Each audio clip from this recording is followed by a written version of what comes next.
Death Stranding is a weird game, an interesting plot with so many in-the-face metaphors, sudden horror elements, babies, social media, cell sections, war crimes, and many, and I mean many references.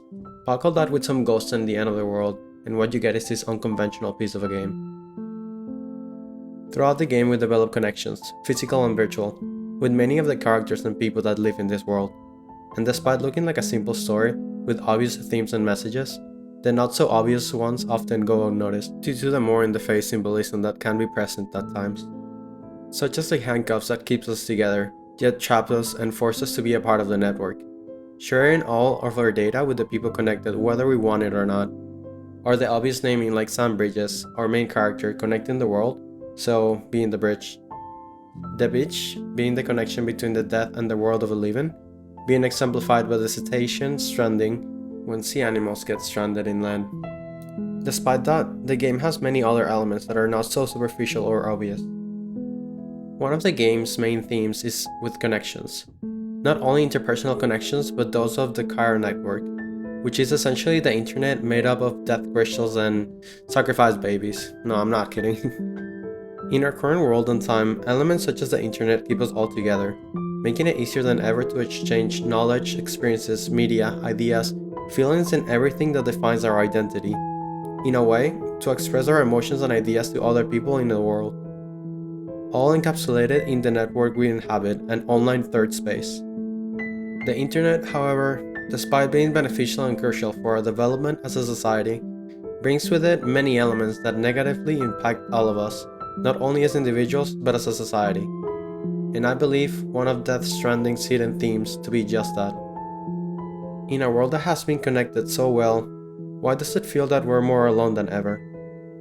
Many are affected by mental illnesses that are only intensified by elements like social media, with depression and anxiety being the prime examples of them. Some are forced to play an act just so they can display it to their followers, a fake life that creates cognitive dissonance that diminishes their living conditions. While others acquire a big following, increasing their egos, making them disregard any concerns for their health and those that surround them, just to make their numbers go up, making them selfish maniacs, addicted to the feedback loop, willing to do anything to get more.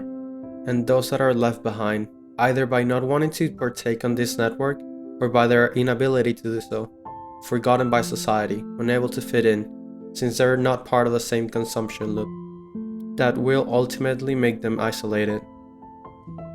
Or we let the ideas and comments of those we connect with manipulate us into changing both mentally and physically, no longer being able to recognize our path self. The internet is a tool, and as any tool, its function is defined by the user. Whether for good or evil, the internet's power and ability to control the masses is an effect that we must be aware of. And believe it or not, I believe the game Death Stranding works as a cautionary tale regarding this same concept. So let's start from the beginning. You take control of Sam Porter Bridges, essentially an independent Amazon delivery guy in a society where we got the bad ending from the Cold War. This was brought about by the Death Stranding, something that we'll talk about later on. But for now, just think of it as an apocalyptic event that connected the world of the living and the limbo before death, known as the beaches. Everyone has their own unique beach, and some people may share one based on events such as wars. But for now, just to paint a picture of the setting, we're found in a post-apocalyptic society, where precipitations mixes with the shiny crystal made out of chiral matter. This in turn makes these precipitations become timefall, rapidly aging anything that it touches, and people that die create BTs or beach things. These are souls that get stranded in the world of the living, and the beaches being the connection between our world and the afterlife. So, in case you haven't noticed, people have quite a few incentives for staying home, making the remaining of humanity take shelter on the ground. Not like any of us will know what that feels like, right? Sam has a very important job of delivering packages to these settlements, dealing with all the adversities mentioned, as well as the mules. People that, despite being in a apocalyptic society, still want to take advantage of others, attempting to steal any cargo you may have. While on a mission to dispose of a body on an incinerator, Sam and the other porters are attacked by BTs, due to the necrotizing body they're carrying. When someone dies in this world, their body has to be disposed of before BTs gets to them.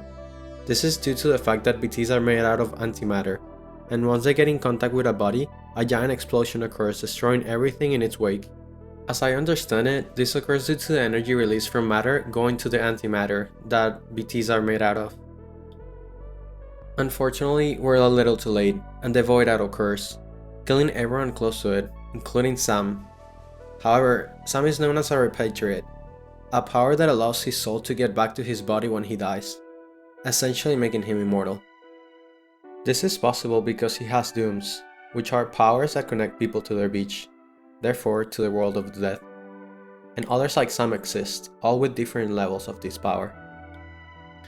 Sam wakes up with his BB Unit 28 that also seems to be fine. However, he is handcuffed, making him a part of the network. For Bridges, the biggest porter company and entity promoting the restoration of the United States to control and analyze the Death Stranding. Little side note about the baby Sam is carrying.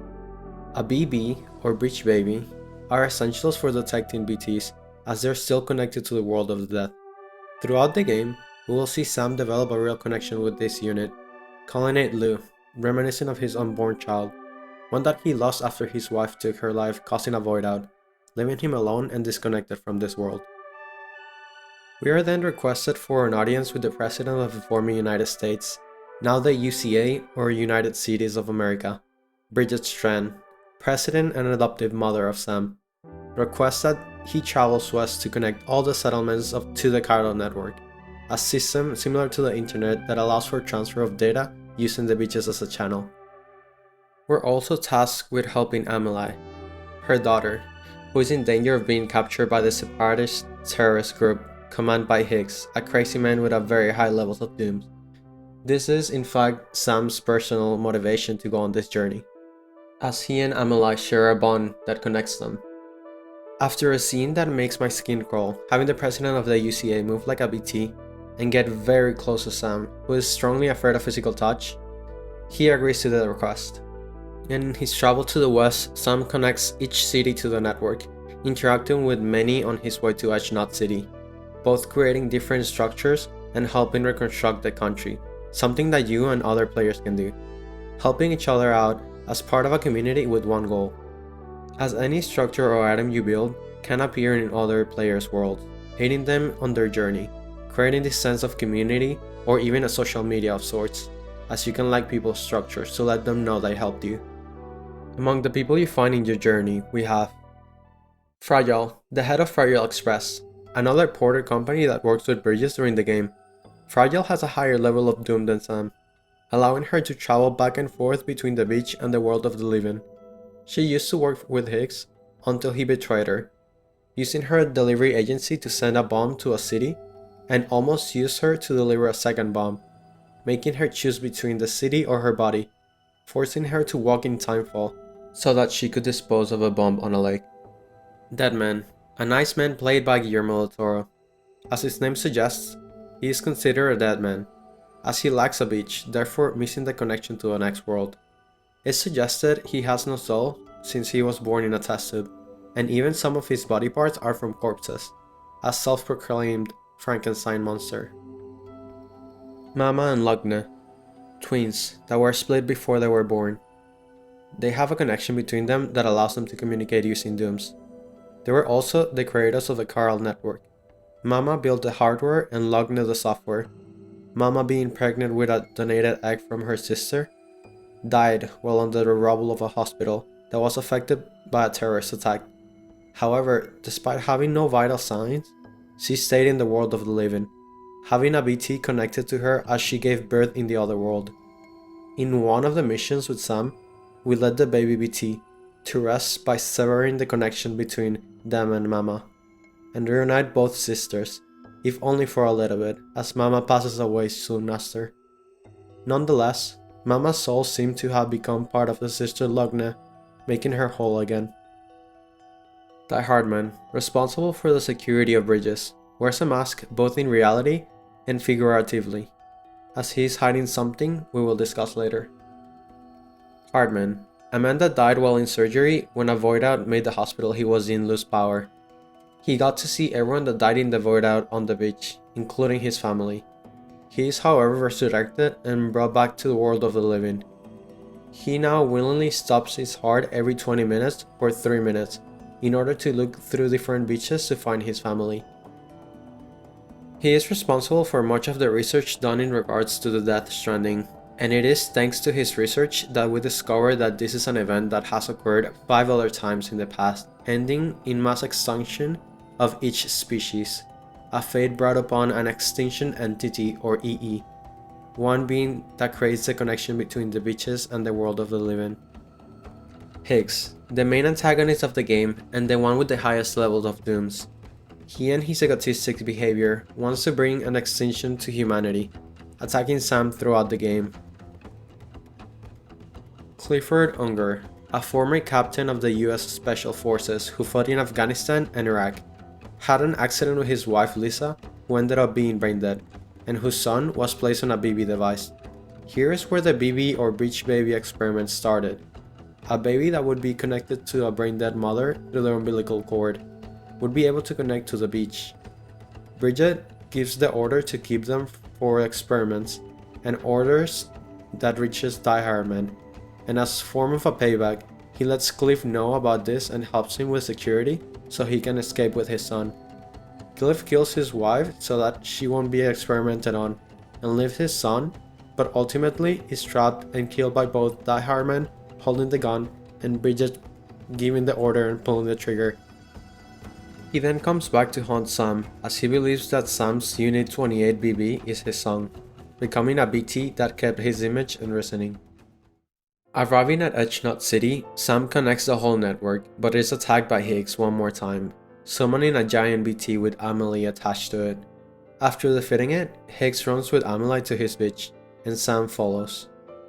In here, we're shocked to discover that Amelie is the extinction entity herself, and Higgs' plan was to accelerate the end of the world, something that was facilitated due to us connecting the whole country, connecting all beaches together.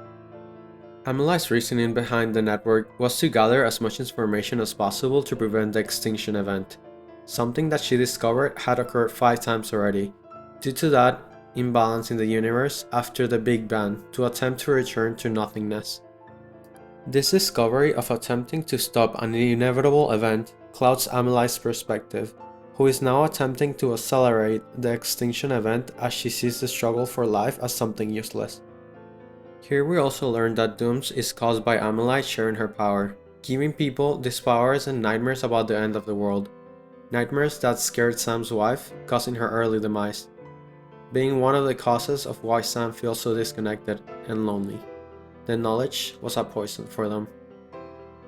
Talking to the people from Bridges, we also are made aware that no one else has seen Amelie in person. The only person that ever saw her was Sam on the beach. This is because Bridget and Amelie are the same person. After her soul was split from her body, she created the story about this younger self being her daughter. We go back all the way to the east, where with the assistance of Fragile, we manage to get to Amelie's beach and confront her about the extinction plan. Here, Amelie presents us with a choice, to kill her and stop the end of the world, or watch it unfold with her. You're given a gun and she walks toward the sea. And I totally didn't shoot her. This is about connections, not about killing people or solving your issues with violence, so I did not shoot her.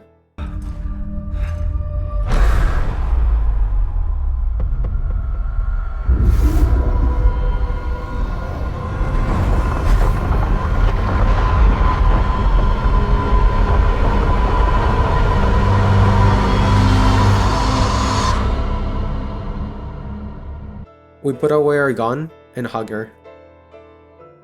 This stops Amelie in her tracks, reminding her of her humanity. The reason why the struggle is worth it is because of our connection to others, and the happiness those connections bring us. Stopping her plan to bring about human extinction, she severs her beach connection to that of everyone else. This, in part, trapping her in this world, but in return, delaying the end of the world for humanity.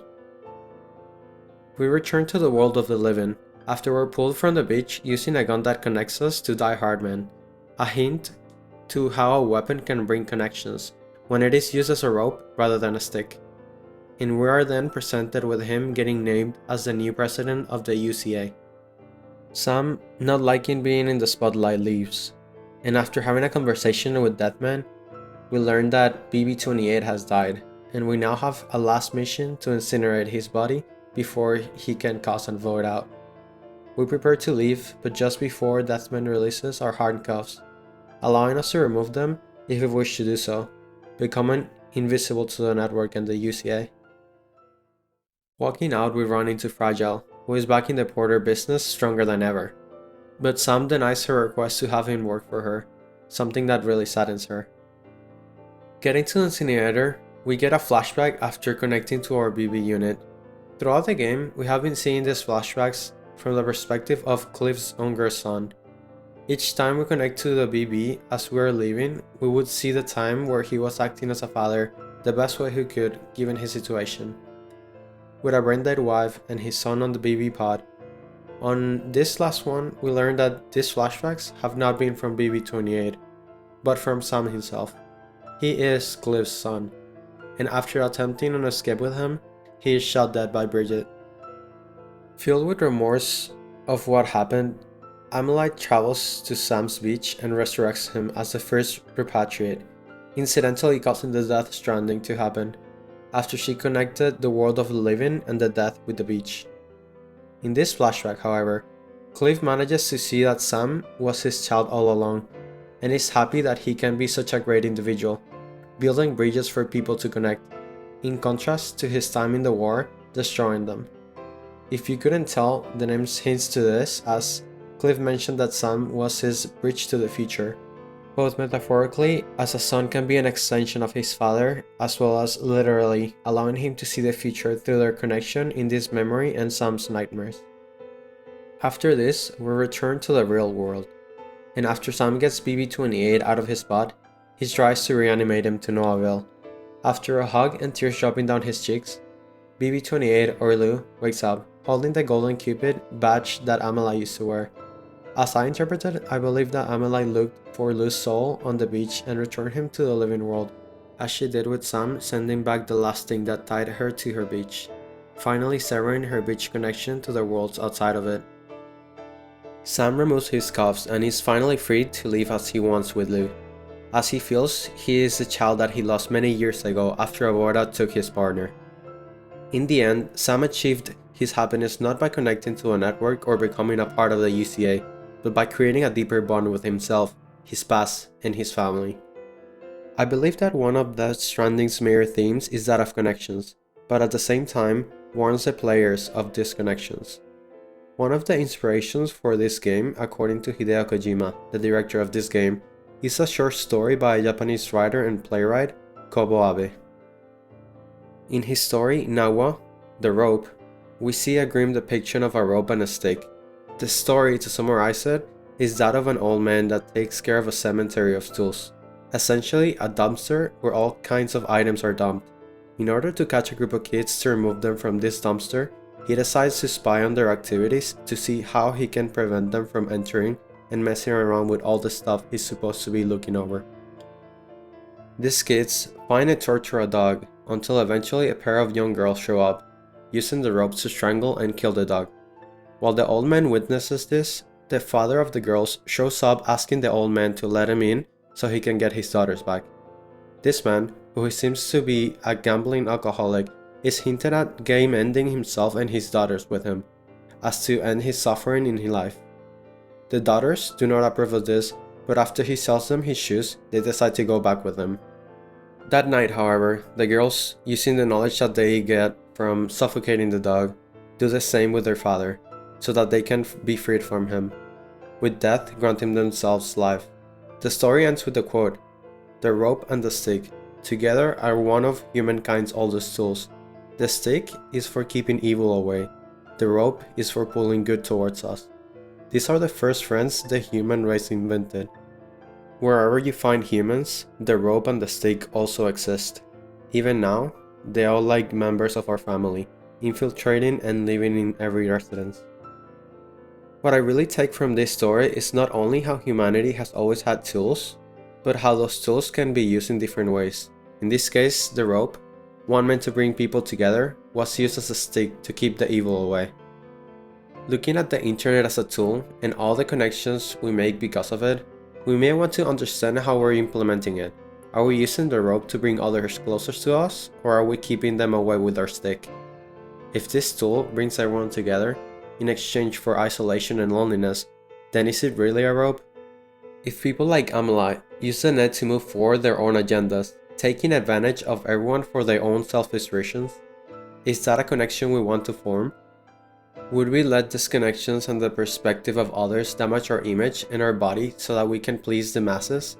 Or would we sacrifice ourselves and our own image like Fragile sacrificed her body for the city she saved?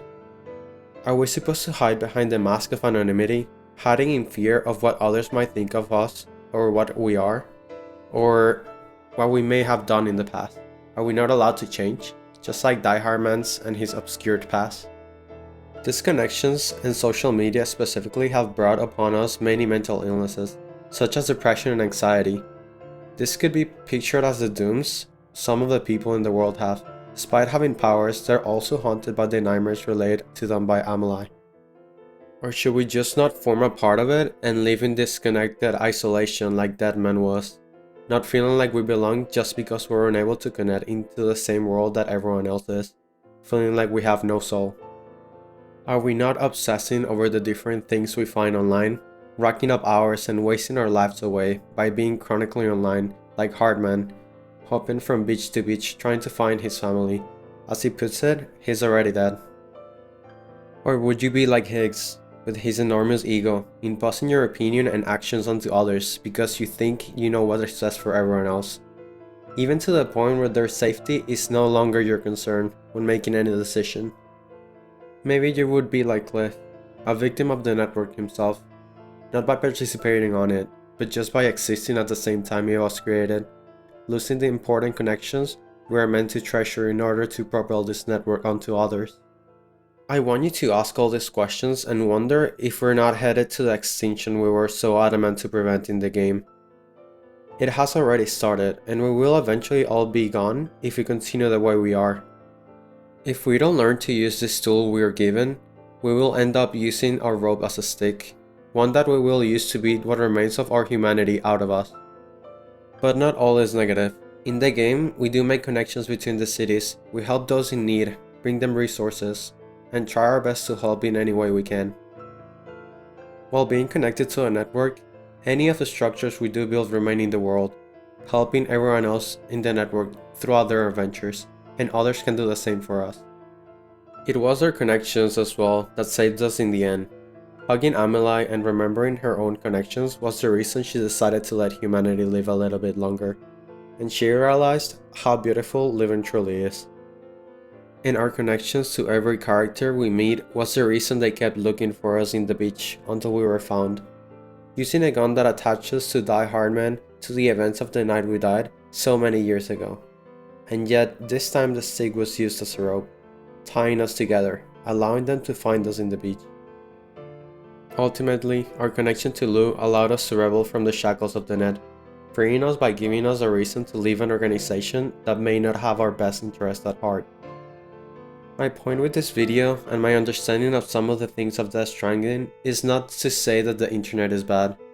It is to make us aware of the benefits and negative effects it has, and to ask ourselves if we're using the tool that the internet is as a rope or as a stick. But that is a question for each one of you to answer. All I can do is make you aware of how you may be using this tool. So let's tie some meaningful knots with each other so that even when the end comes, we can be happy with the connections we made and not let this tool control us.